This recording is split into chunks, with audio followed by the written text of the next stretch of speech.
I'm P. Shravan Kumar, the founder of SK Associates and Group, and I'm delighted to welcome you all to Conference 4.1, wherein we'll explore the topic Fostering Entrepreneurial Mindset in Education. In collaboration with our brand partners, BMS Institute of Technology and Management, Bangalore, represented by Dr. Mohan Babu GN, Principal, Moti Babu Institute of Technology, represented by Mr. Utkarsh Kumar, Training and Placement Officer, Sanskriti University, Mathura, represented by Sri Puran Singh ji, Registrar, SVKM's Usha Praveen Gandhi College of Management and Commerce, Mumbai, represented by Dr. Anju Kapoor, Principal, Sri Vishwakarma Skill University, Palwal, represented by Professor Jyoti Rana, Registrar, St. Paul Institute of Professional Studies, Indore, represented by Sister Dr. Alice Thomas, Principal, Sri Ramakrishna Degree and PG College, Nandyal, represented by Dr. G. Ramakrishna Reddy, Principal, TRC Mahavidyalaya, Barabanki, represented by Dr. Ravi Shankar Tripathi, Dean and HOD, Sandeep University, Nashik, represented by Mr. Suraj Jha, Training and Placement Officer, Maristella College, Vijayawada, represented by Dr. Sister Jacinta Quadras, Principal, Bombay College of Pharmacy, represented by Dr. Vaishali Shirsat, HOD and Dean, and lastly, Valley State College, Nepal, represented by Dr. Baburam Khanal, Principal.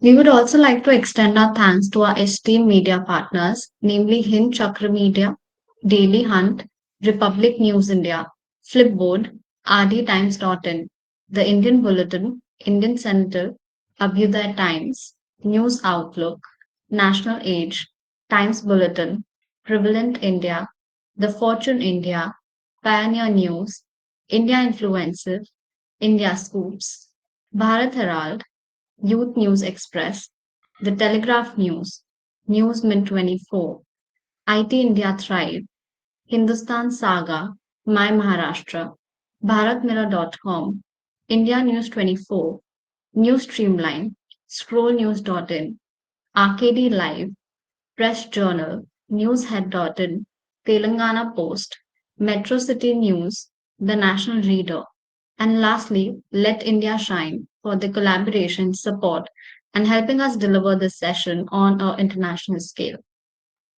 Moving forward, we would also like to extend our thanks and greetings to our esteemed legal partners, Advocate Rama Shankar Tiwari ji, Allahabad High Court, Senior Advocate Shishir Kumar Saxena ji, Supreme Court of India, Advocate Balaratna Kumar ji, AP and Telangana High Court, Advocate Krush P. Anthony ji, Kerala High Court, Advocate Vikas Kumar Dangi ji, Delhi and Haryana High Court, Advocate Kiran Rajendra Makhare ji, Maharashtra High Court, Advocate Agam Shah ji, Ahmedabad High Court, Advocate Anand R. Biranwar ji, Karnataka High Court, and lastly, Senior Advocate Pramod Kumar Singh ji from Delhi and Patna High Court.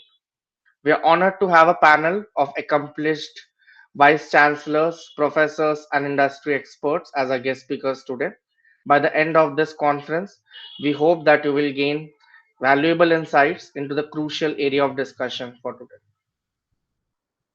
Hello everyone, I'm Tia Bajpai, Strategic Alliance Advisor for SKNG, Shravan's co-host for Conference 4.1. It's my pleasure to co-host this conference with Shravan sir. So, before we delve into our topic for today, let me briefly introduce SK Associates and Group.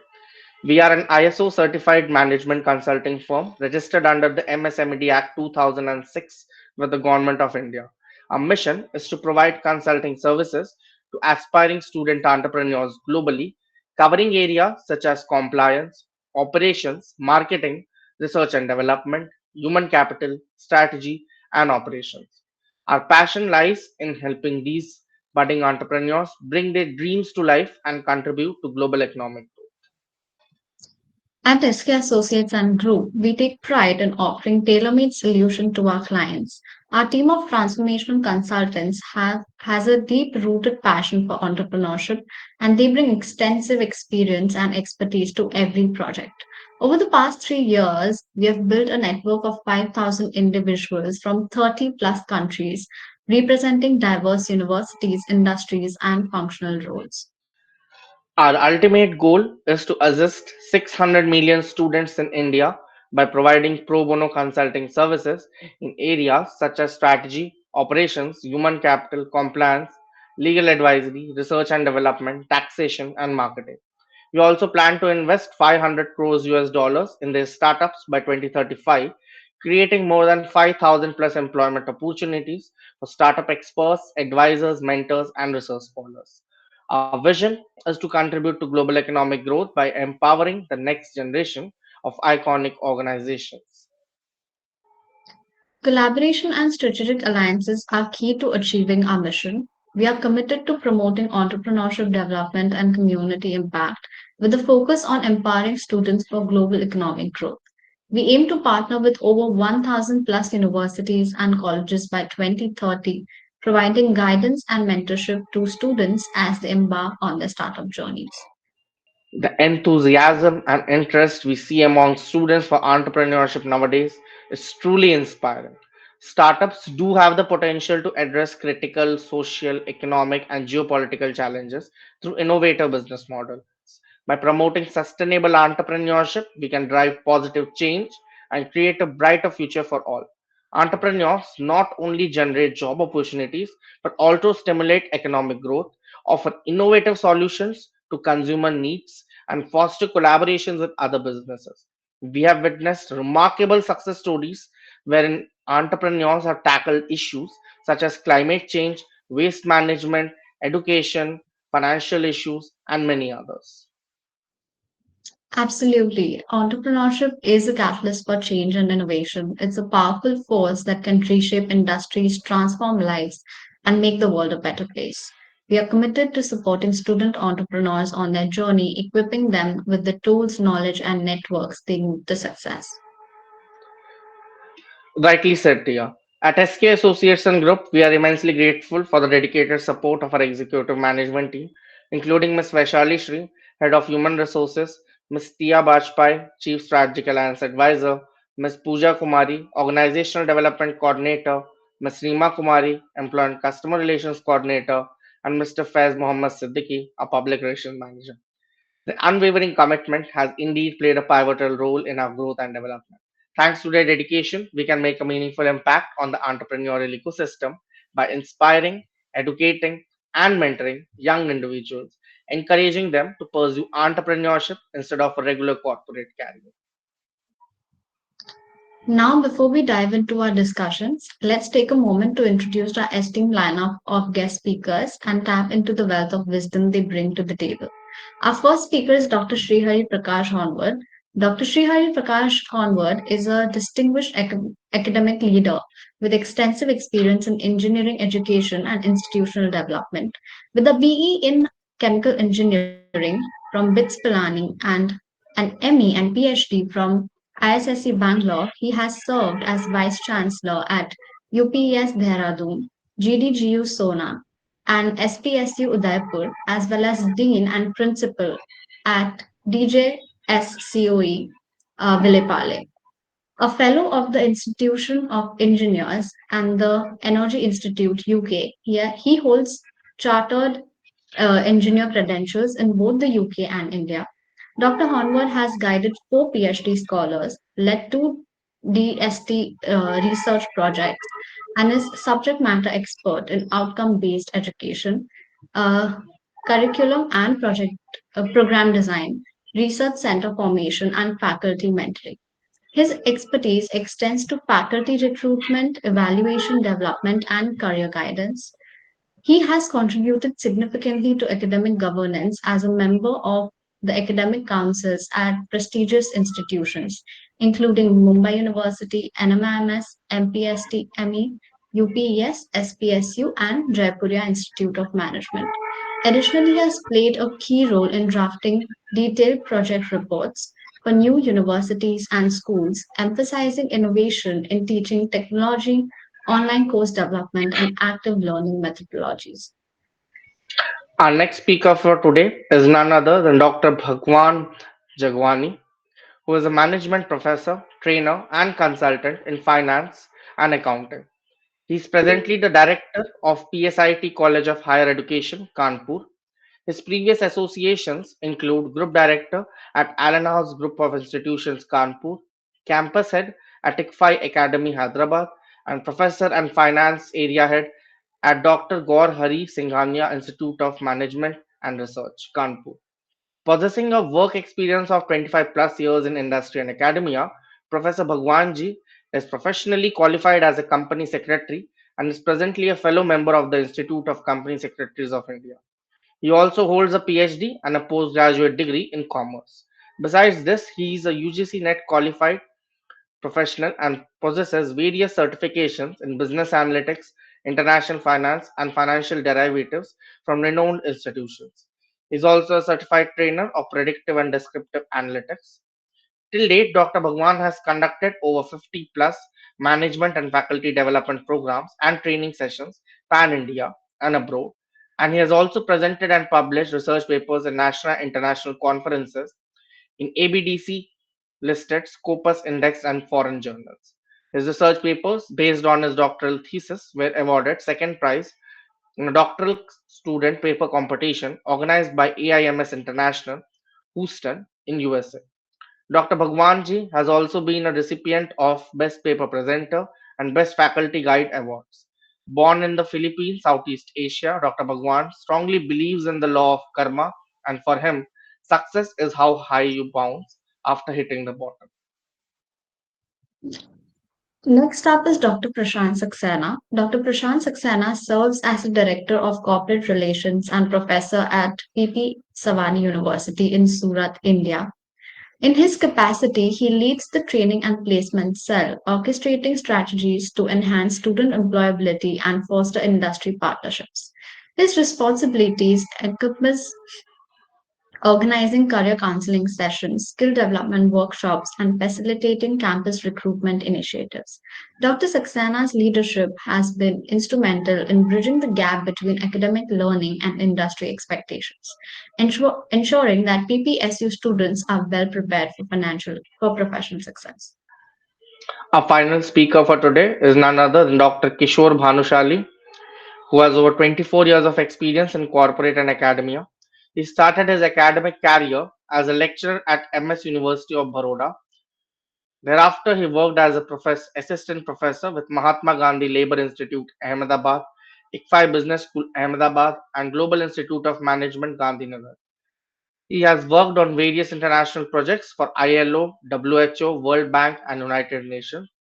He has participated in an international workshop on the UN Convention of Rights of Persons with Disabilities organized by Central Coordination of Disabled People CCOPD at Colombo, Sri Lanka. He has participated and presented multiple papers in various national and international conferences and has edited 5 books to his credit. He has also worked as a resource person in the refresher or orientation course in Gujarat University, and he conducts faculty development programs in the areas of research methods and data analytics. Dr. Kishore Bhanushali is also on the editorial board of various journals. He is a member of board of studies at various universities across India and has guided 6 research scholars for doctoral degrees. Welcome, everyone, and it's an honor to have you all with us. Your expertise adds a special dimension to our conference, making it unique and an insightful gathering. Now, before we begin our conference and go forth with our sessions, I would like to request all of you to kindly switch on your respective webcams. And I would also like to inform all attendees who have joined a bit late to keep a notepad and a pen handy in case you want to take down or jot down anything that the speakers or the panelists speak of and you deem necessary. Further, moving ahead, I would like to invite our first speaker, Dr. Srihari Honwarji, and request him to commence his speech. Good evening, and thank you for first invitation to speak in this gathering and a wonderful introduction. I was wondering whether I should believe in that introduction myself or not. Uh, I hope everybody can listen to me. I mean, everybody can hear it. Uh, if you can, just give a thumbs up because I'm sure all of you have muted your microphone. Thank you. Thank you. Uh, Entrepreneurship in an educational surrounding. It's a very interesting concept. Our education, higher education in India, has always been to create job seekers, and suddenly we are turning the tables and trying to say these job seekers should be job givers. So there is a whole mindset change that is expected not only from the student side but also on the faculty and the educationists in India. And that is, I think, a very important aspect which should happen at the beginning of any academic institution admission stage. And that's the mindset change which we are looking for. The first thing our students ask before taking admission is, what is the package you will get once you get a degree? And that's a very interesting question, which the marketing people have to find answers that are acceptable to our youngsters and their parents, because finally the fees are being paid by the parents. A whole generation of Indians have done a single job. They have taken a job and they have done it till retirement. Then there has been generations who have changed two or three jobs. People like me who have been working in the private institutions, we have changed a few jobs ourselves. So changing jobs is nothing new to us, but we're still job seekers and not job givers. No matter what position you work in, a vice chancellor is still an employee of the university. So if he believes that so many people work under him, and he may be participating in activities which select people for employment, he's not a job giver. So what is an entrepreneurship? What is the basic need for an entrepreneurship? Everybody thinks for entrepreneurship to survive, we need the funds. I totally disagree with that concept. For anything, you need an idea. And ideation and creativity is something which we have systematically killed in our institutions, even at higher education. In school, of course, we have been very successful. We want everybody to do exactly the same thing like the next person. And in higher education, the scenario is not very different. Now, AICT is coming up with suggestions like an ideation lab, a tinkering lab to be put in the academic institutions. And that is, I think, the first step in creating a thinking brain, allowing our students to start thinking and feel confident about thinking something new, which is the most important aspect of uh, starting an entrepreneurship. You have to first become an enterprising individual before you become an entrepreneur. Second point which should happen is the academic institution itself should have examples which students can follow. That means you have an ecosystem where students can interact with entrepreneurs.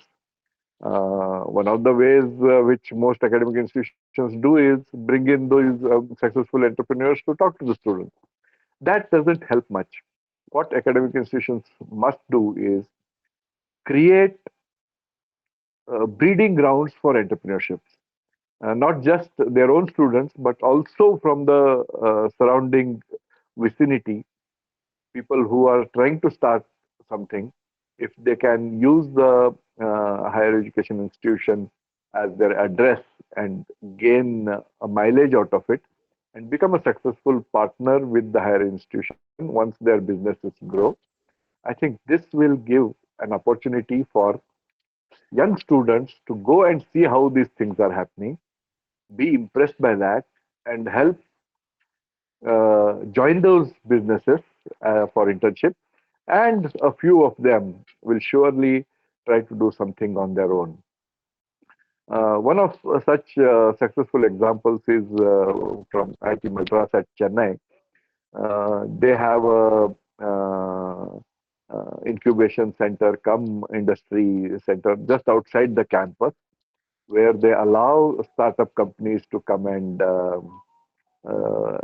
start their businesses. They provide the space and this thing. It's a place where even the venture capitalists or angel investors come and they are able to find out ideas which they can invest in. And the young students spend time in those environments and uh, understand how these things are working today. There is nothing like hands-on experience for entrepreneurship. Entrepreneurship, I think the worst thing you can do is try to teach entrepreneurship in a classroom by offering a 3 credit course and put students, 60 students in a classroom, close the doors and show them a PPT about entrepreneurship. I think that's the worst thing that should be done. In fact, the students will crack it by understanding that there are some 15, 20 pages which you need to mug up and reproduce in the final exam, which is a 3 hour exam. And that's the enterprising solution the students will find.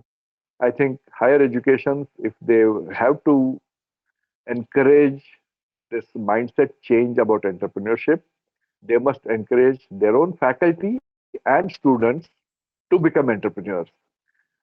Create a safety net around entrepreneurs because successful entrepreneurs have a trail of unsuccessful entrepreneurs behind them. And the unsuccessful entrepreneurs need to have a safety net that they can participate back into the regular placement activities of the university to make sure that people who are trying to become entrepreneur feel that safety net and they are bold enough, they are emboldened, and they are supported well in taking that plunge. I think I have just managed to give my opening remarks on the topic. I was given 15 minutes. I think I have consumed about 12 to 13 of them. I will come back and add to this after my colleagues have had their say if there is Onwards, you can anything have to. 10 more minutes, no issues. Okay. Okay. Oh, I can take 10 more minutes. Sure, sure, sure. Then let me tell you what are the advantages of entrepreneurship. Even when you take up a job, you need to be enterprising. Today, the corporate is wanting to encourage entrepreneurship by encouraging their employees to come up with new ideas which can be converted into business ideas and enhance the profitability of the company in which you are a salaried employee. And they are incentivizing these processes, which means even to become a successful employee, you need to have an entrepreneurship mindset. And this is something which we have failed to inculcate over decades in the country. We have tried to create uh, people who all are of the same type, same knowledge level, same skills, sometimes same lack of skills, and we have never had people. We do not have a national mindset on entrepreneurship. Some communities have had this entrepreneurial mindset, but that's only a variation in that's only an exception which proves the rules. So some of the steps in this is uh, identify opportunities. So we are very good at identifying opportunities, but only our problem is once we find an opportunity, the whole nation is after that opportunity. Look at the crowds that are lining up to get admission in computer science and engineering. People don't realize that there are so many other branches which are suffering. We don't even see that opportunity. We have this, urge to follow somebody who is successful. We have to find out areas where there is nobody, and that is an opportunity which everybody has to find for himself. Invariably, we find that those who have found this opportunity and are successful, and then we all follow like sheep. Have a plan. I think this is less said. It's not very easy for most of us to have a plan. We look to others to give us a plan to study. I think this is a very important aspect of life skill, which we need to develop in our higher education institutions. How to help students develop a plan for themselves. This is also referred to as projectizing yourself. Every dream of yours, convert it into a project. So every project has to have a plan, and then you follow that plan. You have to have a backup plan in case the plan doesn't work, and that is how things happen. Third is much lesser. This thing, secure the resources, for example, and resources. Believe me, if you have an idea and if you have a plan, resources will come to you. Only thing is, your plan should not be that I am going to stand on somebody's shoulders and I am going to look tall. That never works. You have to have a plan which includes others, which includes success of others who are going to join you, and only then such plans can work. And you need to understand that. And I'm sure resources, both in terms of talent, money, and any other uh, resources, will come. And of course, finally, you need to manage. It's well known fact that if you are not competent enough to manage, you can always get somebody else to manage it for you, and you still be a successful entrepreneur. I think this is something which we must build in from the school level, if not so, at least at the higher education level. Uh, I think this is very important as a nation to us. There are wonderful benefits which come out of it. One is creativity and agility. I mean, students have to become agile. We are living in a VUCA world.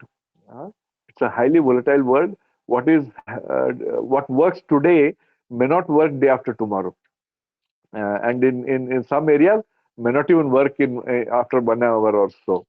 I think our youngsters today need to be prepared to face the VUCA world, and they have to be entrepreneurial, which means they have to be creative, they have to have the agility to keep changing, find resources, keep uh, tweaking your dreams. Just because you had a dream when you were 20, and you find that the dream has to now change, you don't get stuck with that. You must uh, continuously raise the bar. You must continuously change your dream, because the opportunities keep on changing. The opportunities which you thought or which you thought you wanted may not be available a few years down the line. Big companies have simply disappeared from the face of the earth, who did not believe that they could go out of business, just because they did not think, they did not ideate, they did not change. I think if you want to have a faster growth and you want a sustainable survival, I think these are very, very important. I think the companies which have survived, I think these are wonderful, examples, case studies from where you can learn how companies have been changing from time to time. The classic example is IBM. IBM was a international business machine. Even though now they are dealing with computers, but they have diversified so much that making a computer or making even mainframes is not their main business anymore. It may be a very minute part of their business. ITC is another example. They were a tobacco company. Today they are in practically everything except, and they have diversified so much. Amul is a great classical example of entrepreneurship. In fact, it's so classical that there are people who are totally uneducated who are partners in Amul, and they have added to the innovations which Amul has created over the years. We can go on and on and on. I think all our universities today need to become entrepreneurs, because with the advent of AI and the way industry is accepting online trained skills, some of these, the ways in which the universities operate may become redundant tomorrow. So unless we are entrepreneurial, unless we innovate, even the survival of universities is going to be a big question mark. So entrepreneurship mindset is only way in which we can prepare our youngsters for tomorrow. And believe me, that's the only job of education. That's the only job of education. Prepare our youngsters, the young boys and girls with their innocent smiles, uh, whether it is at 3 month old or 20-year-old, they are still not been let out in the society to navigate themselves and create a life for themselves by becoming a uh, so fostering entrepreneurship. What is the uh, purpose? I think purpose is survival, sir. Purpose is survival. That's the purpose of education. That should be the same purpose for entrepreneurial mindset.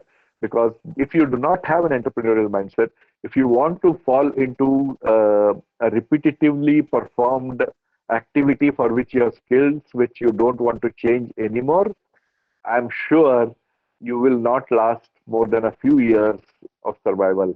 You cannot sustain yourself as a important member of the society unless you are innovating and you have an entrepreneurial mindset. Even if you have got a job which you have to do, survival in a job also is going to call for entrepreneurial mindset and skills. Uh, have I overstepped my time limit? I would like to stop here if so. Um, I think I have taken the 10 minutes you offered me also. So unless you raise another question, I don't want to, add more examples to the same sure. story. You can conclude and we can go for questions then. Yeah. So in conclusion, all our teaching is expected to be from the higher education uh, institutions, because we blame it for not training our students. Yeah, and therefore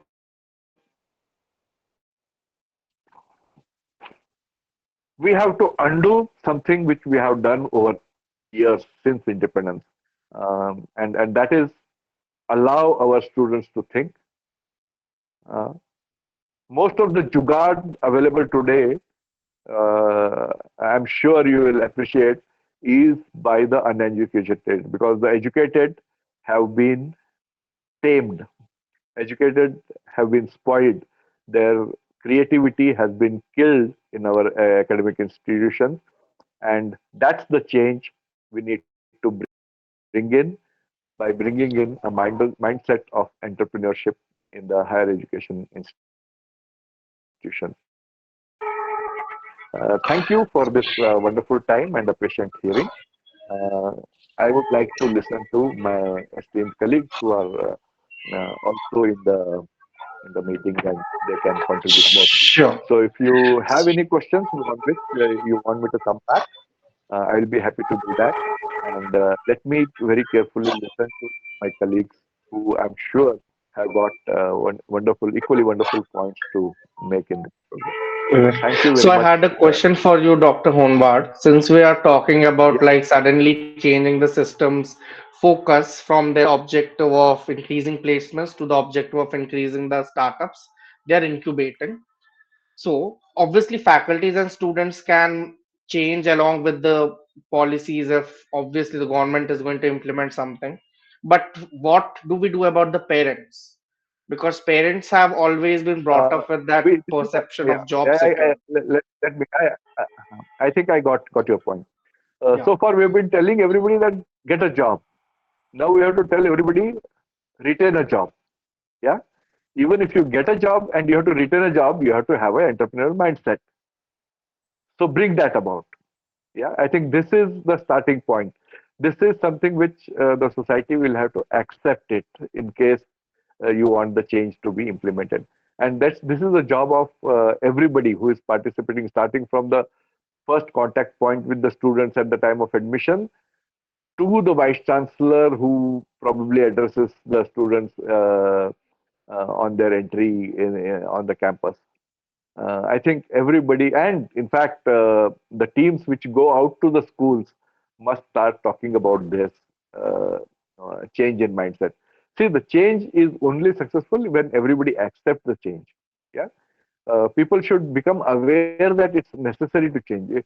People should become confident that I can do and be successful by thinking on my own. I don't have to do what everybody else does. I think that is the important mindset change, which is what we are saying when we say entrepreneurial mindset.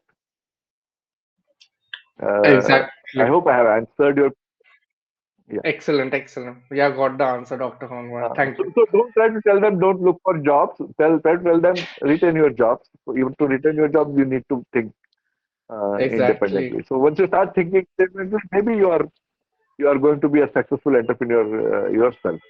Hmm. Sure. I would like to invite all the attendees and my fellow panelists to put forward their questions if they have any to Dr. Honwar. You may simply raise your hand and ask your question. Yeah, we have a question from Mr. Bharat Chabdal. Please go ahead. Good evening, sir. Yeah. Good Uh, evening.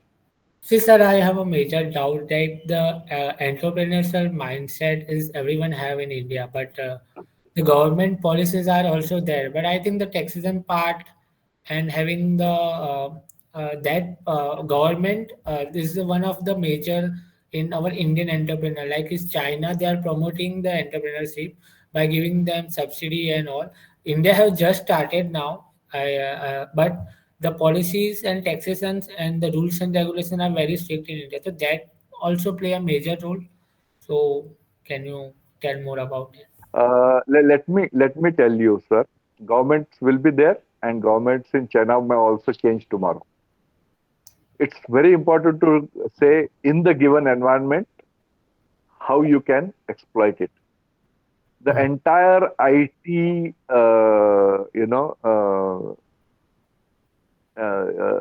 wave that came into India happened in spite of the government and not because of the government.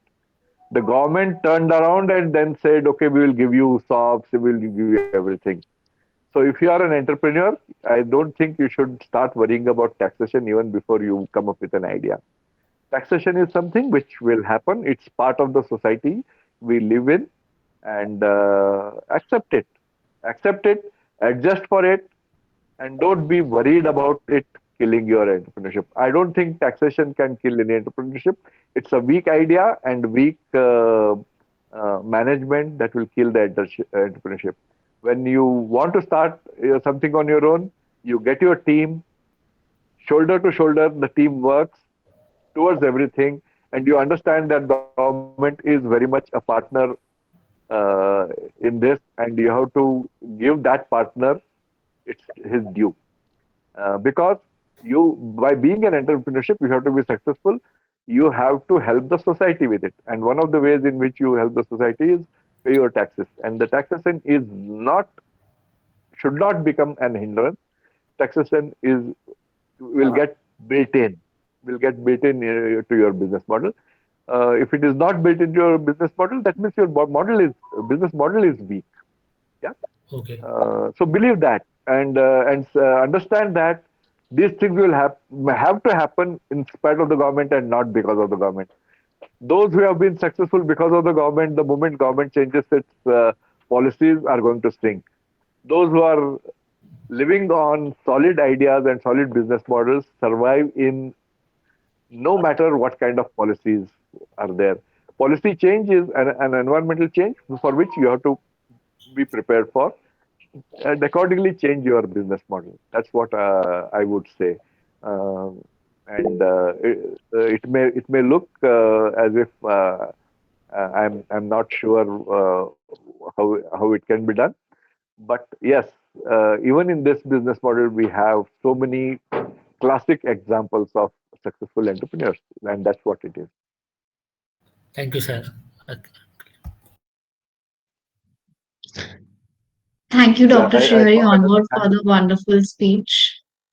Yeah. Please share your email address in the chat box. If any of our audience has any questions or seeks any further information, please don't hesitate to You reach out have to him. you have my email ID. Why don't you share it? Um, yeah, sh- Yeah. Okay. sure, we will do that, Dr. Please, Honor. please share my email ID. Uh, Sure, yeah. sure. Thank you.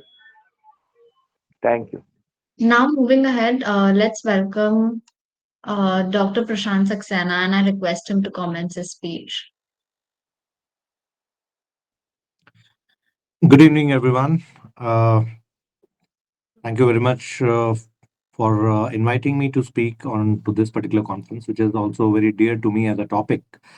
And I'm sure that all the participants are very learned, either students or entrepreneurs or faculties. And this is going to be, where we are going to have a corresponding understanding and mutual learning rather than only some deliberation by me. So I also would like to welcome all the co-speakers for today's evening, and it was a very good start. So now one thing which I realize is that in the previous speaker has already spoken about the importance of entrepreneurship and how entrepreneurship has played a role, or what is the future that is, what is the calling from the future in terms of the entrepreneurial needs. So I don't want to emphasize on that. What I would like to emphasize is to take another idea upon what is how do we think about entrepreneurship mindset development. So mindset is something which I would like to focus upon, which is the key purpose of this particular topic. So when we talk about mindset, it is affected by many things, and one of the first thing that comes is the reward and behavior relationship. If you would have been a management student any time in your life, you would have learned about what we call it as a behavior. Behavior is a part of our learning. What we learn is something which is invisible, which is something which is not immediately visible, that what you have learned as a behavior or an attitude that you have formed. And that is why we have to understand that there is something which we need, take it from the theory. Say some of you must have learned about a theory called operant conditioning. Operant conditioning talks about how our behavior is conditioned by the reward and punishment that we get out of that particular behavior. So what has happened over a period of time is that many behaviors like entrepreneurship have been have been really pulled down very badly because there was no reward of becoming an entrepreneur. Entrepreneurship really called for taking high risk. The society said, don't take risk, take only moderate risk. Don't, risk is very, difficult for us because we are middle class, we are, a developing nation, we don't have money, we don't have. So a continuous impact has happened on the mindset of people that we should have steady income, we should have stability. That is something which is a call that has been given, and that is how the overall behavior and mindset in India has developed over a period of time. So it was very obvious.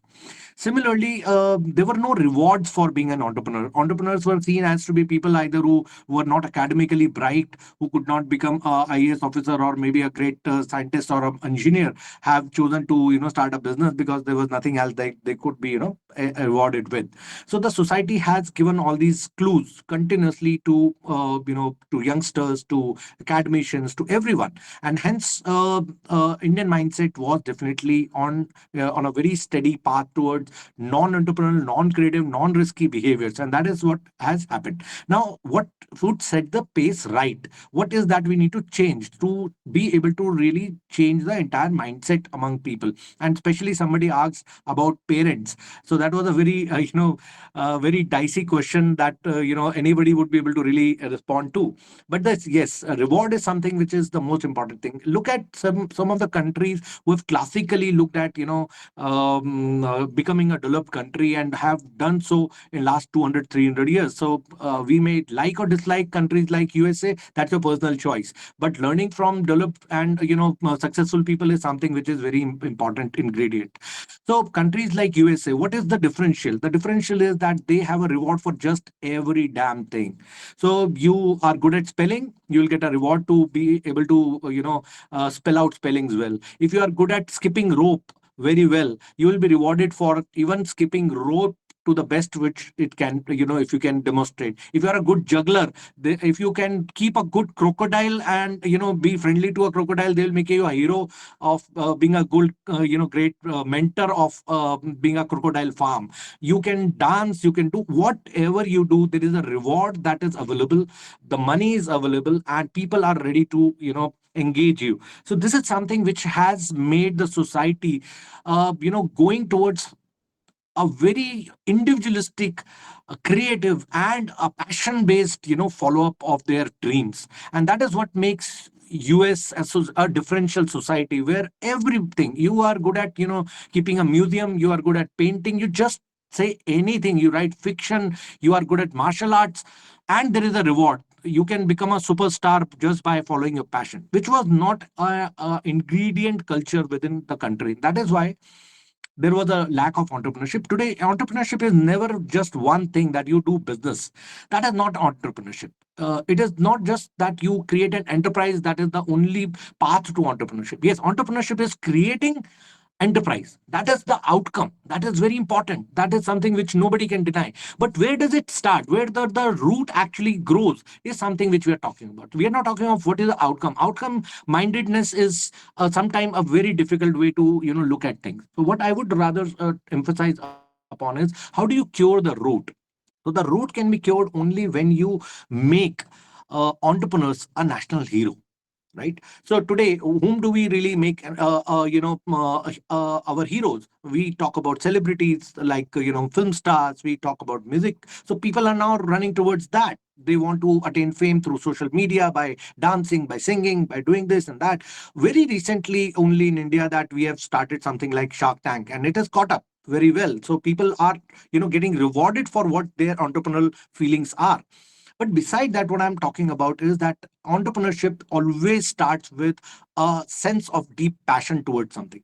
And people have made business out of thin air by even, selling anything under the sun. You can become an entrepreneur. So look at the variety of businesses that are available. Variety of businesses. So only by selling books, you can become an Amazon. You can, become anything beyond that. So when Amazon started, it never thought that it will be ever be selling anything else beyond books. But they were passionate about selling books, engaging into books, writing about, or maybe, when somebody wanted to show free movies or music to somebody, they never thought that it will become an enterprising business where they would be making thousands of crores.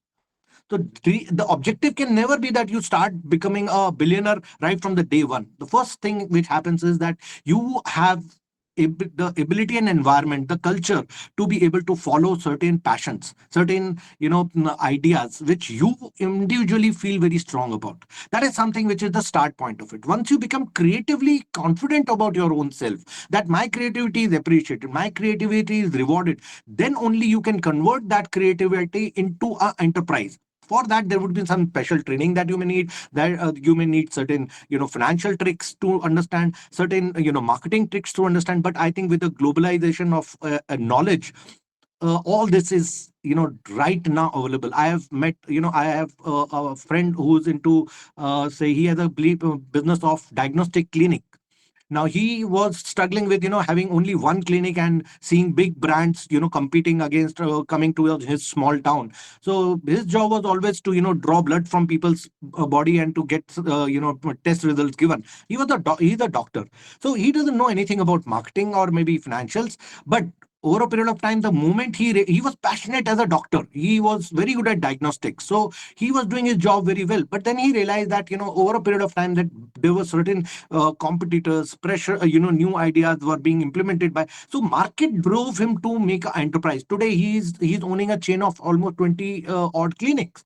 Now that has happened over a period of time when he started to even learn, from books. He told me that he studied almost 20 marketing books to understand the various ideas of branding and why and how to understand customer mindset. What is service business all about? So now he's talking about making a clinic where people should be welcomed with music and tea and coffee and this and that. So entrepreneurship can occur to you over a period of time, once you have passionately driven some idea to a certain level, and it can be just anything. So I'm not talking about, people have done today, you can see even tea is such a big business, right? So somebody who's a chai wala has become a celebrity. Why? Because he followed that with a full passion. Today now he can think about investment on his ideas, he can find funds, he can do anything else. So the point of the major issue is that reward is one of the most important thing which has to be available in the society. So first of all, I would suggest, recommend, advise that all educational institutions should have a mechanism to be able to reward people who are following their creative ideas. Now it should be visible, it should be realistic, it should be timely. You cannot just do an annual event and say, okay, two students gave this idea, and we are now rewarding them. But every unit test you are giving out marks, so they are getting rewarded or punished by marks rather than anything else. So on a regular basis, school education system, professors, teachers, they'll have to identify how do you make people take more risky choices too. We have to change the entire ecosystem. Today one of the biggest problem is that okay, career cannot be a straight line, and how dare people say that it has to be a straight line.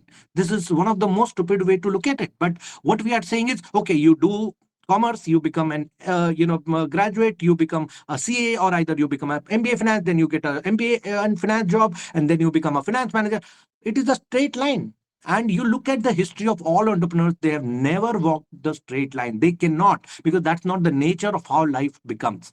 Life is only possible when you are ready for taking shifts. And that is what is an openness that the society has to also build in. So I would also, if there are some HR people in your group at this particular moment of time, I would tell them very bluntly and clearly that it is one of the biggest HR mistake that we do not recognize entrepreneurship as an experience. What you do is that you see it is a gap in your working profile. If supposingly somebody tried entrepreneurship for 3 years and then he could not succeed, so not everything what you start will succeed immediately. Fine, so you left the thing and you want to come back to the job. Now why the HR people are saying that, okay, your entrepreneurship experience is beside what we really want to see, you throw your his does resume to the dustbin. Now, that's something which is going to create a lot of potholes in the process of this national idea of becoming an entrepreneur. So it is not just teachers; it is also going to be the HR's responsibility, who are looking at jobs, who are looking at talent acquisition. And we talk about talent acquisition. Now, if you are taking an entrepreneur into your team, it can be a great idea, but you do not dare to, because you just want subservient people who just want to obey the orders. Now that is not that is not a way to build a great organization.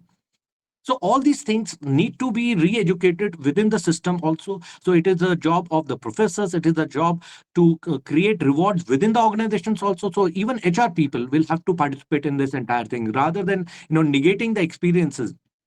They'll have to appreciate that. They'll have to really consider that as to be an asset rather than a liability or maybe a gap. So there are many things that are needed. So these are only two that I am talking about. But one thing is very, very clear.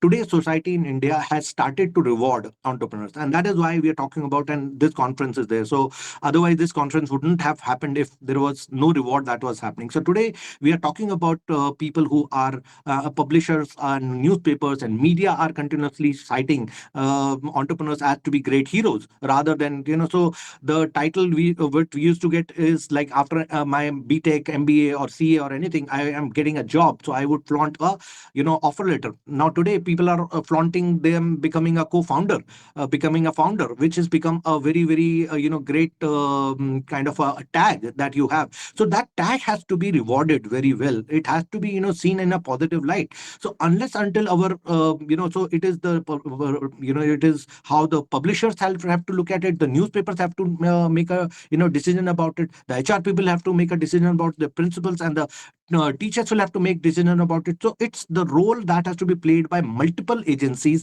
Government is just one catalyst who can do this entire thing. They can only support what you want to do, but they cannot really do what is what we are talking about. So they are just going to be participating in the wave. Politics is always about popular ideas. entrepreneurship is getting popular, they will make policies regarding entrepreneurship. If other things are getting popular, so popular ideas are always whatever people are wanting in this country, everyone will politically support that.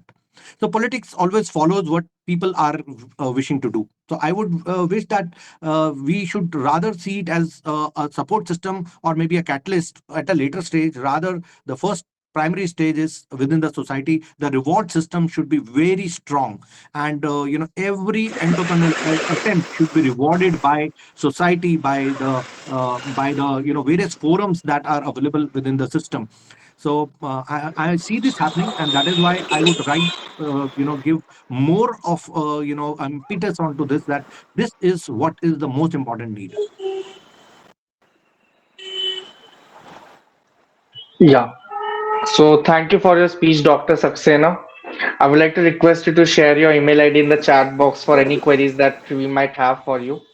Okay, Vaishali ji, if I'm audible, can you please mute out Mr. Prashant Kumar? Yeah. So thank you, Mr. Saxena ji. If you can just share your email ID, it would be a pleasure. Yeah. definitely my That pleasure was an too. amazing speech, and especially your take on that reward wala system is very needed because again, parents are assessing their kids' potential just on the basis of those salary CTC wale figures. So that needs to change, and obviously, entrepreneurship figures are far greater than that, as you both know. So that was greatly a major point. Thank you for your point here. Thank you a lot. Thank you for your time and patience. Sure. Now, moving ahead, I would like to invite Dr. Bhagwan Jangwani to commence his speech and share his insights with all of us. Yeah. Bhagwan ji, I hope I'm audible.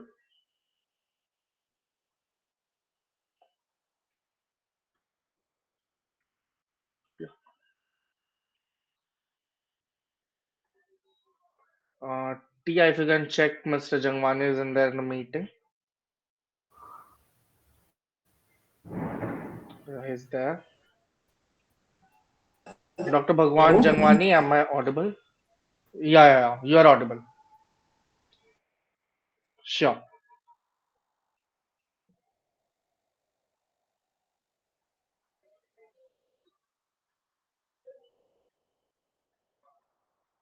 Okay. I think I'm visible now, right? Uh, Am I visible and audible? you're not visible to me. Tia, is he visible? Hello? Yes, sir, it's suitable. Am I audible? Yeah, you're audible. You're audible and visible both. Please continue. Am I audible? Okay. First of all, my sincere apologies.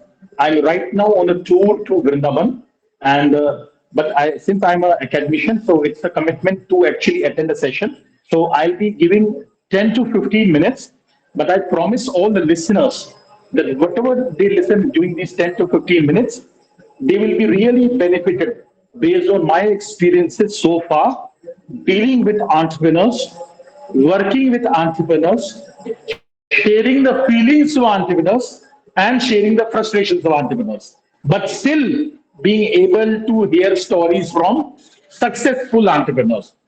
So, with this context, if I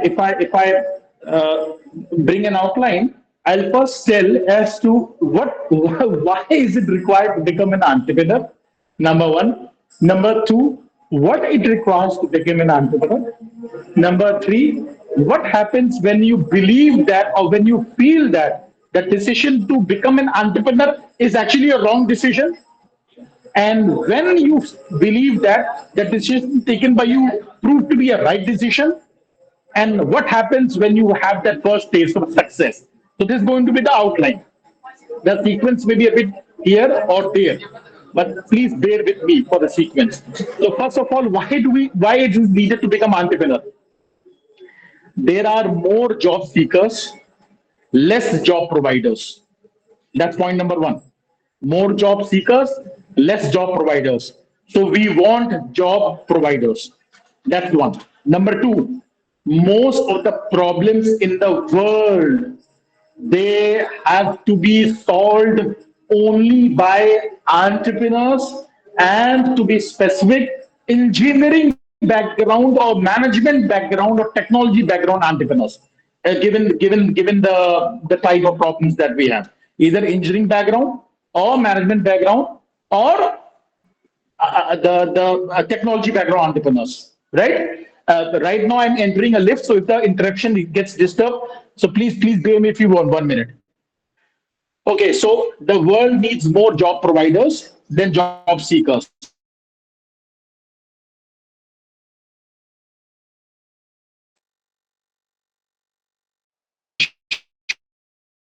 The concept of an entrepreneur is that we should address the needs of the society. If suppose we are not addressing the needs of the society, whatever solution we try to find out, that's not going to be complete in terms of addressing a problem. So what I want to say is an entrepreneur can be a successful entrepreneur, or a person can think to become an entrepreneur if that person truly identifies a problem that the society is facing and how to cater to that problem. That problem can also be an industrial problem. And then the solution would be the beneficiaries would be the industries. That's okay. But the society has certain problems. So you need to identify what is the problem and how and what to do to solve that problem. Now that's very important. So the first and the foremost thing is problem identification. Now suppose if problem identification goes wrong, then the first step towards going towards the wrong direction starts from there itself. So problem needs to be identified really carefully. Now I'll give you a very small example, and most of you, I think, would also have the liberty to laugh at it. So I'll tell you what. See, you must have seen ladies go for nail polish on their fingers. Now, suppose there was a student who told me, and my fellow colleagues laughed at that student. There was a student who came to me and said, "Sir, what if I prepare a small nano machine, that if a lady inserts her finger and that machine through AI detects or through sensor detects where the enamel ends and where the skin starts and choose the color of the nail polish and the nail fingers get polished by themselves." Now, suppose if this small, very tiny sort of instrument gets introduced into the market, just imagine, my dear friends, my dear colleagues, my dear participants, just imagine what's going to be the sale. Just imagine. Now, most of you who did not laugh out of sheer courtesy, let me tell you, when people started saying that men can fly, women can fly, we can fly, the world loved. And then came aeroplanes and all those things. So it's very important for us to understand that if suppose there is a problem and nobody laughs at the problem. But if somebody laughs at the solution, so the solution can be altered. That's another issue. But problem is genuine. So if nobody laughs at the problem, if somebody laughs at a solution, don't worry, you're on the right track. This means that you have taken the first step in the right direction. Now, what if you have identified the wrong target and you move faster? तो जहां नहीं पहुंचना चाहिए था वहां जल्दी पहुंच जाओगे.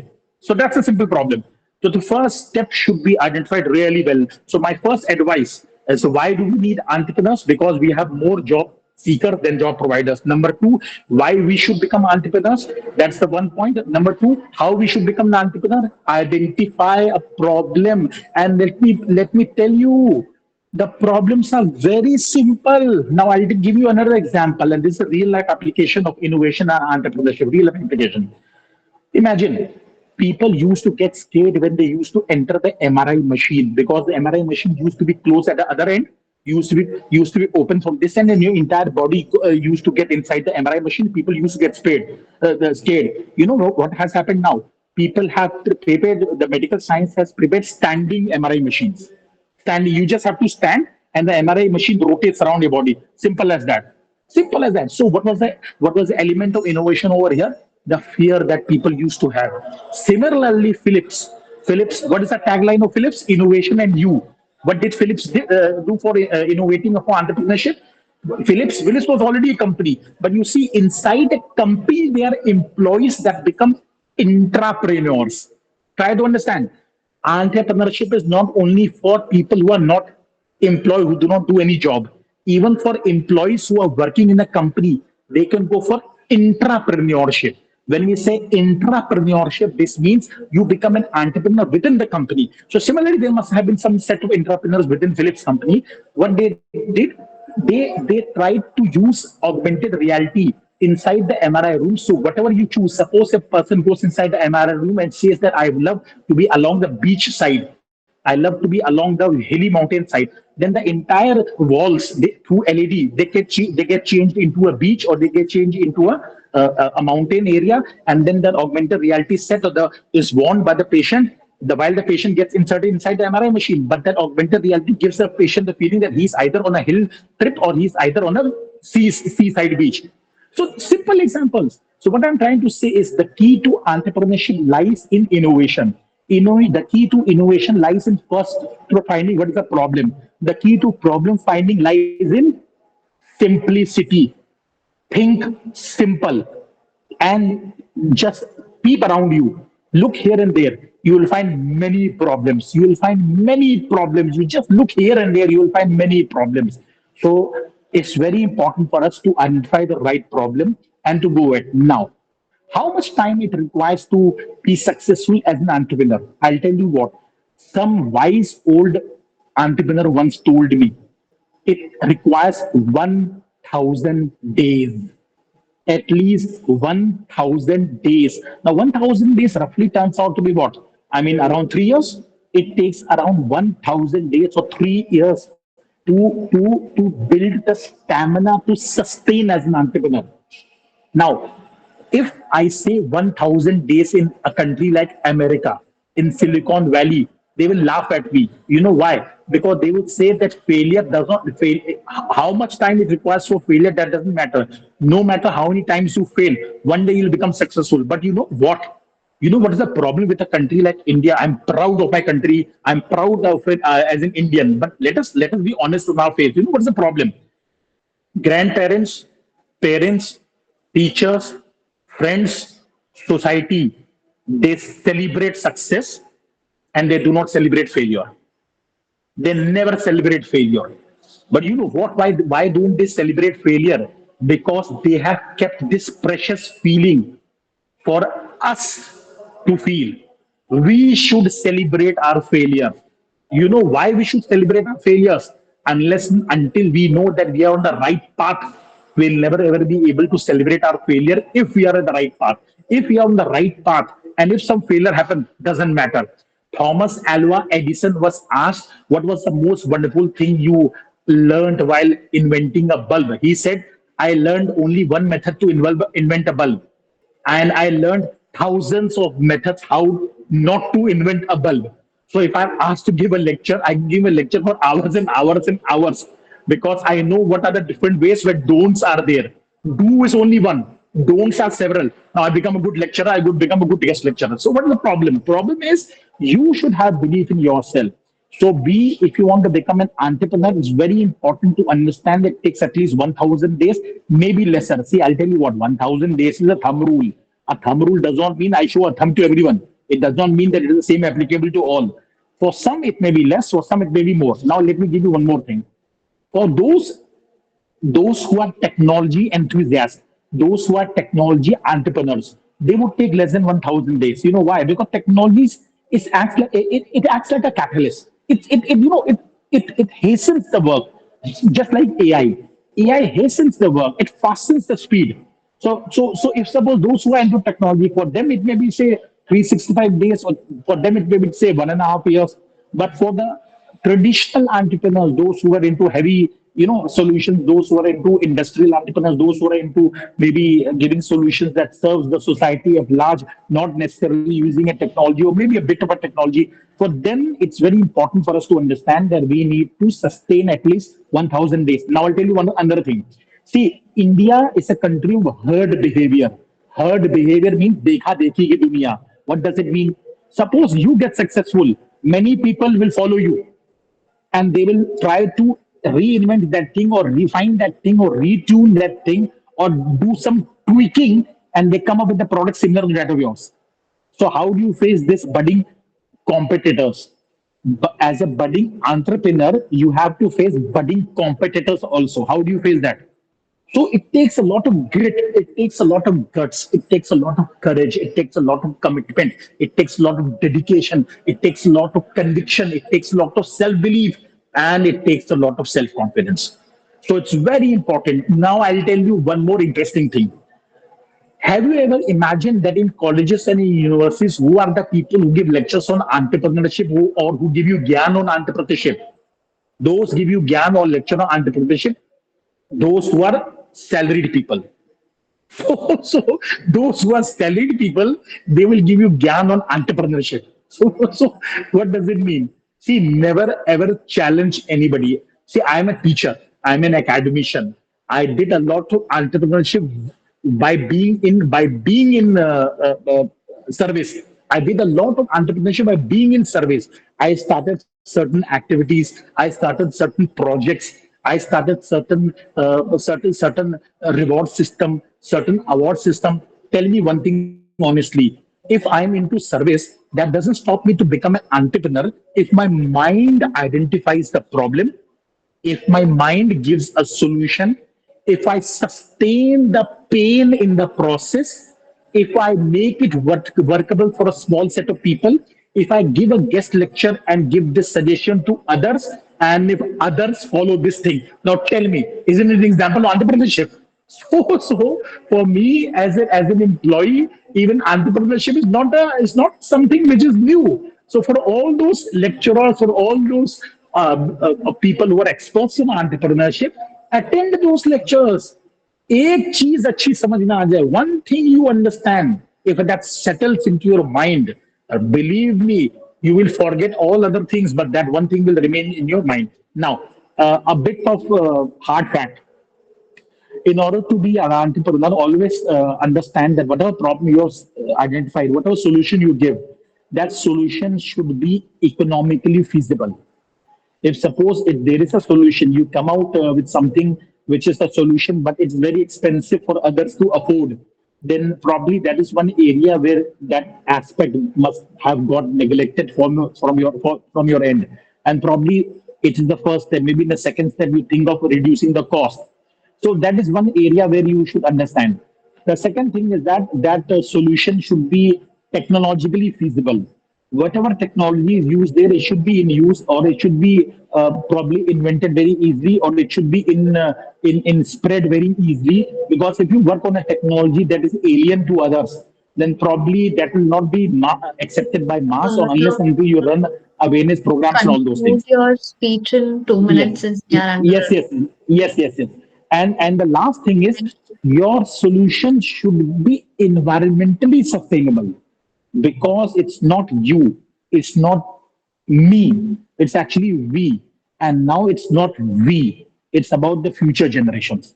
So always have a solution that is environmentally sustainable also. Because something which is not technologically feasible, that's okay. Something which is not economically feasible, it's okay. But something which is both economically feasible, both technologically feasible, but not environmentally feasible. So it took a lot of time for us to understand that this earth is non-replaceable. We cannot replace the earth. 8 billion population, three-fourths of water on earth, and still we are not able to drink most of the water. Still people purchase water and drink. So what we are trying to say is people had factories, people had leather products, people had many industries. All were solution to some problems, but it was not economically viable. So probably now we are trying to save the environment. What we did, we first acted, now we are reacting. We need to be proactive.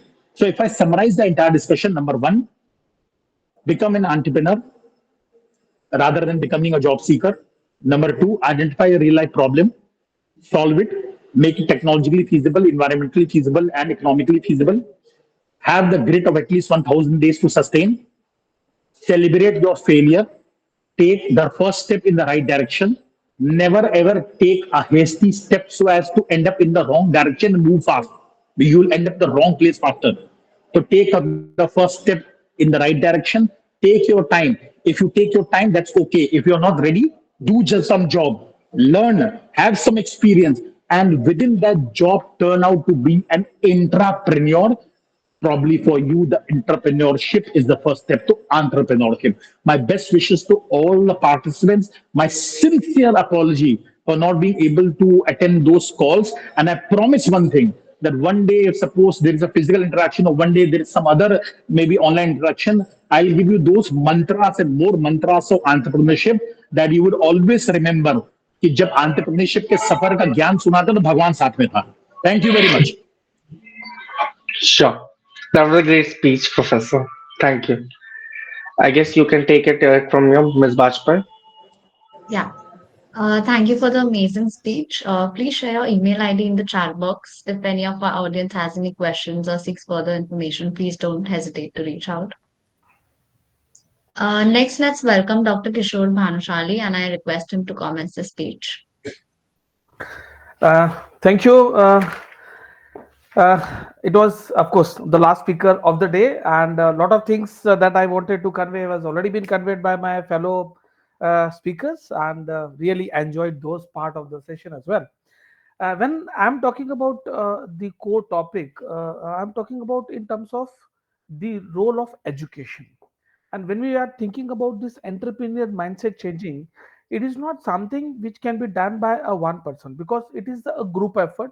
We call it, there are large number of stakeholders involved. And if you talk about those stakeholders, who are the stakeholders if we really want to create this entrepreneurial mindset? Sir, my previous speaker, Prasant sir, talks about a society. Bhagwan sir also spoke about the education institute.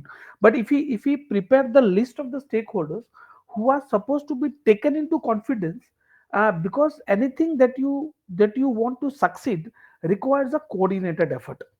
Because currently what happens is, there is one stakeholder want to put up an effort, but there are other stakeholders which are backing out, or may not be putting that much effort.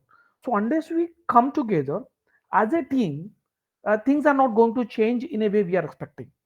And who are the stakeholders? I was just preparing a list of the stakeholders that we talk about, and probably I'll be sharing some my ideas on some of the stakeholders, what is expected out of them. The first stakeholder that we talk of is the candidate themselves. uh, the mindset has to change. Somebody rightly said that, from a job taker to be job giver mindset. So they are the first one who are ultimately going to be executing those on ground realities, and it is need of the day. I'm from Gujarat, and probably you know that Gujaratis are, we call it, business is there in our blood. So, but then there are other states as well, and now entrepreneur mindset is changing, because now we are living in a different world, which is closely connected. So the first stakeholders are student themselves, a candidate themselves. And if you look at the candidate, what is required if you want to develop an entrepreneurial mindset? The candidate requires a kind of skill. It is, earlier it was thought that somebody is born entrepreneurs like Gujaratis and Marwadis, but now it has been proved that entrepreneurial abilities can be developed, okay, through a systematic effort. And now those organizations and people are coming out, and we have seen a drastic change in that mindset. So what kind of skills are required? I'm just repeating few of the skill, probably covered by my fellow speakers as well. And because of paucity of time, we'll not be getting into detail of the skill set. But what you need is, you need to have critical thinking, you need to have creativity, you need to have an idea for innovations, innovative ideas should be there. Rightly pointed out by earlier speaker, problem solving mindset, that is required, because most of the entrepreneurs that I've come across, especially the young one, they want to start something on their own, they want to be an entrepreneurs, but they don't want to move to market. It's like, I want to learn swimming, but I will enter the swimming pool once I've learned swimming. That is something which is not going to workable. If you want to learn swimming, you have to go to swimming pool. But then jumping into swimming pool, unless without a proper training, without proper experience, without proper theoretical knowledge, is not going to work. So I always suggest that there is a swimmer who is trained in classroom by faculty mentors, okay, in terms of how swimming works, what should be the body posture, the exercise, breathing, and everything, and then you are in a swimming pool. And there is another person who is into swimming pool, but without formal training. With formal training, you can become a professional swimmer. So that's where the role of teacher also comes in, okay. So for entrepreneur, the swimming pool is the market. Unless you are into market, trying to realize, trying to empathize with the problem, trying to find out the real problem, you will not be able to come out with a right solutions. So identification of problem, and then market will give you a problem, and market will give you a solutions. Okay, that's where your interaction with the customer, your potential customers, is something which is required. You cannot build a business sitting at the comfort of your house. So that's where things comes in. And then you should be ready for to face the failure. This is again something that I personally observed, that people don't want to drive that roller coaster ride because of fear, that what if I fail, what if I fail. But land entrepreneurs has to have that skill set of ready to face the fear, learning from the fear. You need to have a growth mindset. Yeah, one is risk taking capabilities. Unless you are ready to take the risk, okay, you cannot become a successful entrepreneur. Of course, when we talk of risk, I personally call it some sort of calculative risk, calculated risk, where you are done the groundwork, but always there is a risk involved there. That's where required. Entrepreneur need to have good communication skill, because day in day out you are going to communicate your idea to a banker, to an investor, to a customer, to your potential employer, to the partner, to your suppliers. Every time is going to be a communications. So your communication skill is something which is very very essential. You need to sharpen those skill as well. uh, Again, for entrepreneurs, networking skill. Personally, I have, this is something that I observe when I'm studying those Gujaratis and Marwadi communities. They are very good in networking, because through networking you are going to get the business, through networking you are going to get the fund, through networking you are going to get the market, through networking you have somebody to hone your ideas, to discuss an idea. So networking skill is something which is very important. You need to have it. uh, of course, knowledge of business, because when you are getting into market as an employee, your specialization is only one area. So I am working with a bank, I need to have only financial knowledge, or maybe working for an HR consulting firm, I need to be expert in HR. But as an entrepreneur, you need to have knowledge of marketing, finance, HR, operations. So you need to have everything in your kitty, everything in your kitty. And that's where we always suggest that it's better to have some partner. And probably I've observed, and probably if you study many of those budding entrepreneurs, they are working in a team. So I'm from the technological background, there is something from the management background who will do the management part, there is something from the somebody from the marketing background who do the marketing care of it.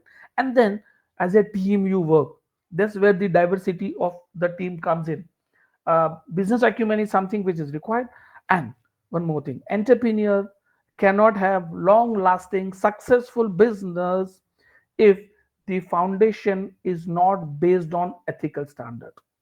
You need to have your own ethical standard for succeeding in business. That's where is required. And you always need to be a role model. Okay, role model for others. You need to have your role model. At the same time, you have to build up your being a role model to others. That's where the skill sets are come in. So as an entrepreneur, you need to have those kind of skill set. So this is a one stakeholder, but one entrepreneur with this skill set will not be able to succeed unless other stakeholders are there with them. And who are those other stakeholders?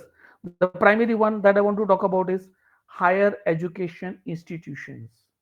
Higher education institutions.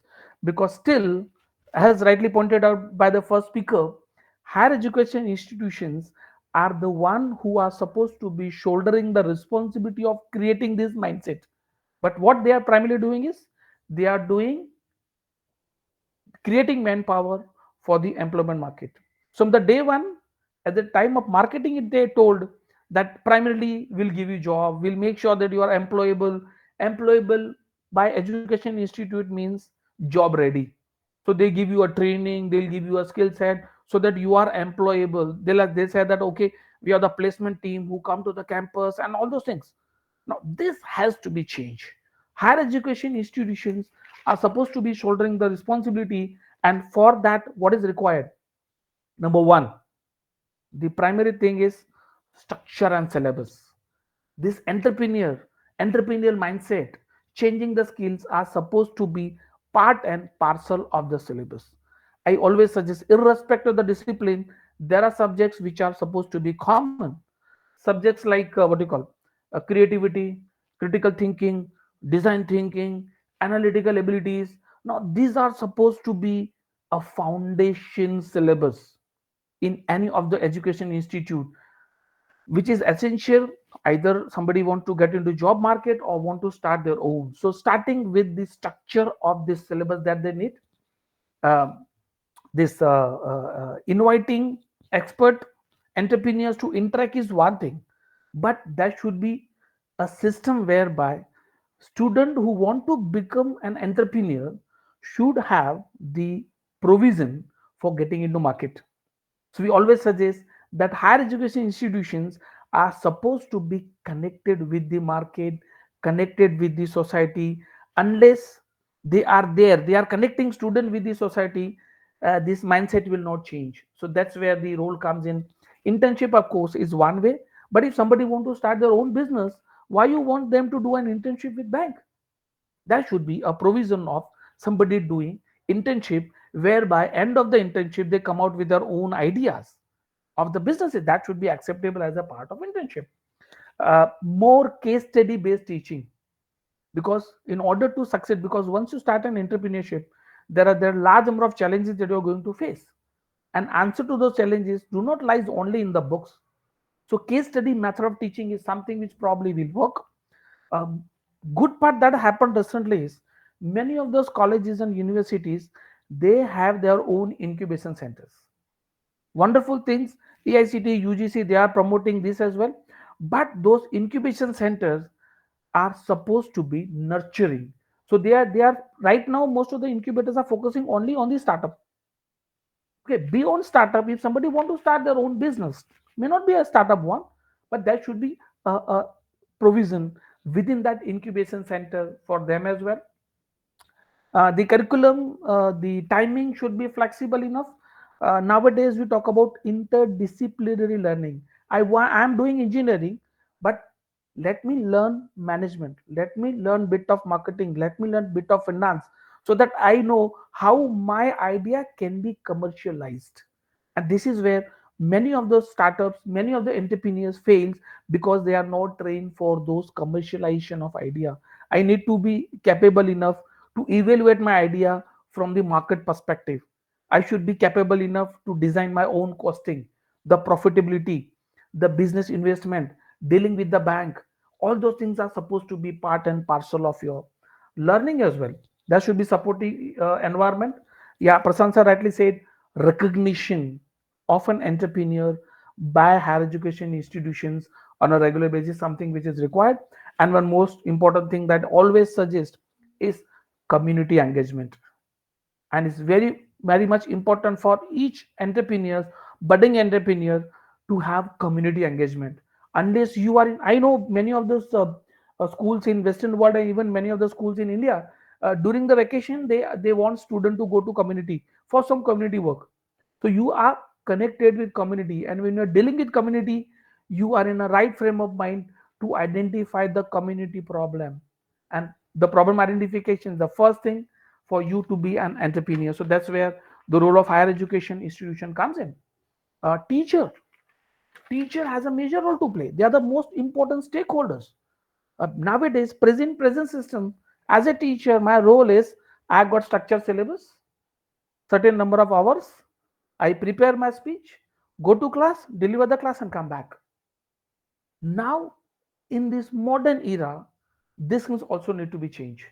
And this is need of the day, need of the hour, that teachers are supposed to be working as a mentor to an student, mentor to an entrepreneur, whereby my connection with my teacher goes beyond classroom, whereby my student feel comfortable coming to me, discussing their ideas to me, and I am there to be partner in his journey towards innovative ideas, or creativity or in his entrepreneur journey, at least in the initial phases. So that's where teacher has a role. Teacher are supposed to be working as a motivator. Teachers are supposed to be working as a somebody who provide inspiration to a student. This critical thinking is something which is to be inculcated as a part of teaching pedagogy. So education institute teachers are supposed to be a training student for a critical thinking. It's not that whatever is there in the book is correct, whatever is told by teacher is correct. That should be a component of discussion. Critical thinking is something which is very essential that are required. Teacher should be the one who should be role model for the student, and that's where even most of these higher education institutions, they have now started recruiting a faculty with a corporate background, and there are entrepreneurs are also part of the teaching fraternity in many of those higher education institutions, because then those people can really work as a mentor. Teacher should be there. Even your assessment pattern for a teacher, the way we assess the student need to be Excuse changed. me, Dr. Bhanushali. Sorry for the interruption, Yeah, but could you yes please sir. wrap it up in 2 minutes? Yeah, yes, sir. I'll do that. Yeah. So these Sure, are the sure. two, Thank you. two, three important stakeholders. They have a respective role to play. But beyond these three, there is one stakeholder called regulatory body, the UGC, EICT. Okay, all those the regulatory body are supposed to be changing accordingly. Major role for the government now. Government is doing a lot of things for making it better now. Ease of doing business index for India has improved a lot because of the effort, and now doing business has become much more easy for us. Society as such, society should, at presently, society is not ready to accept the failure. Society should rather, I say, celebrate the failure, accepting the failure. That is, society also need to change. Yeah, parents, the parents are the one who are supposed to be taking a support mechanism for the candidate, that yes, if you want to do your business, go ahead and do it, we are with you. Okay, so that's where parents are supposed to be changing the mindset. Corporate world nowadays, it should be there to welcome new entrepreneurs. So corporate world is supposed to be the major stakeholders, and of course the organization like SK Associates, where you need to become a bridge between the potential entrepreneurs and the market, whereby somebody can bring those multiple stakeholder in a single platform. And this conference is one such platform where you, at least you could bring in couple of stakeholder on the single platform, so that at least they have an interaction. Because what happens is, there are people who need some guidance, there are people who are ready to give guidance, but there is no bridge between these two. And this kind of efforts are the one to become that bridge. And I'm sure this bridge is going to be very successful, and is going to be a great help to both entrepreneurs and also the rest of the society at large. Thank you. Thanks a lot.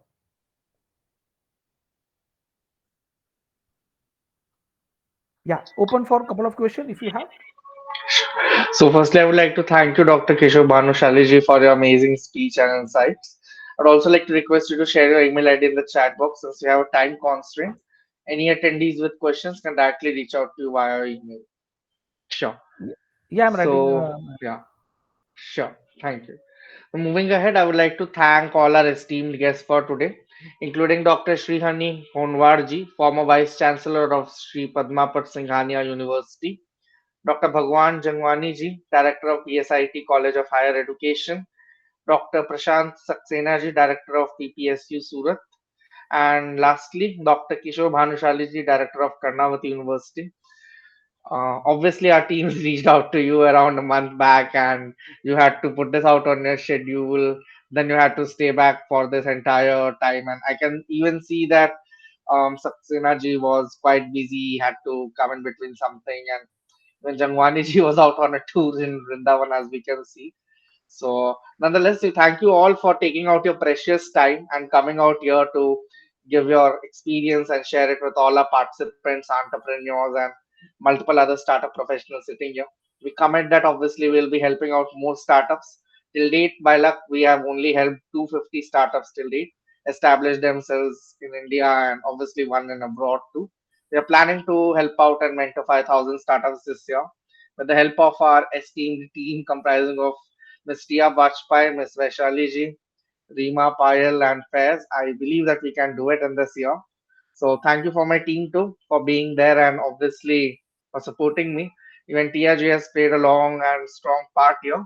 And we commit to you that obviously we'll be collaborating with your institutions as well very soon as brand partners so that we can work together on multiple areas and projects. Further, I guess TRG can take it from here. Now, as we come to the close of this remarkable conference, we would like to express our heartfelt appreciation to each and every one of you. The knowledge shared, the insights gained, and the connections made have all contributed to the success of this event. We are truly grateful for your participation. As we wrap up this conference, we kindly request all attendees and speakers to take a moment to provide the valuable feedback and reviews on Google Meet. Your input and thoughts are really appreciated as they will help us improve our future events and continue delivering high quality conferences. Thank you for your participation and for being an integral part of this remarkable conference. We look forward to your reviews and hope to see you all at Conference 4.1 tomorrow as well. Until we meet again, stay inspired, keep dreaming, and continue to strive for excellence. Thank you all and farewell for now. Thank you, Thank you. everyone. Thank you. Please join us tomorrow. Thank you. Thank you, sir. Thanks a lot. Thank you, sir. Thank you, sir. Thank you, sir.